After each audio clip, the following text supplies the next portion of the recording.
store tayo.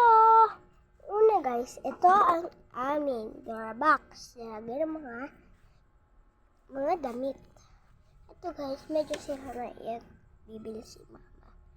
And carton. Hindi ko alam kung ano naman yan. Ipapakita ko sa inyo. So, ayan, regalo sa akin. Ayan. Lalagyan ng cycling. And ayan guys, lalagyan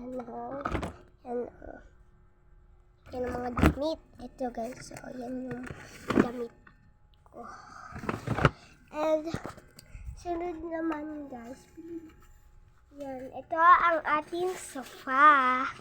Hindi mawawala ang ating sofa. Yan. Kasunod, ito ang pinaka-cute namin ko sa mundo. Ayan, ang salamin. And ayan po, ayan. So, ito, walang laman. So, mahirap lang kami. Yan ang mga toys. Stuff toys namin. Ito ang upuan. So, ito guys, ay yung upuan ni mama.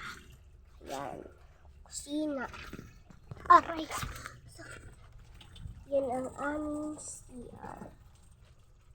So, ito. Nalagyanan. Huwag kang post yan sa Facebook. Hindi ko ipapost. Tapos ito. Doon ko sa YouTube ipapost. Yan. Yan ang aming baso. Yan ang aming nalagyanan. Bye-bye! And papakita ko na sa inyo. Kuhain na natin ito. Wait lang guys. Ang bigat eh. Yan guys. Baba. Una damit. Oh wow! So may toys. Top toys natin. Wow! Pamblend. Pamblend guys. Ayan. Wait! Ang dami. Bye-bye po. Yun lang po kasi. Wait lang po.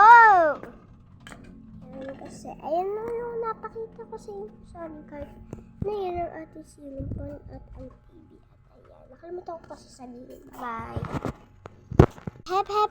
Hindi nakalimutan tayo. Subscribe na kayo sa akin. And mag-follow na kayo. Bye-bye. Comment the bell ha. Charot. Part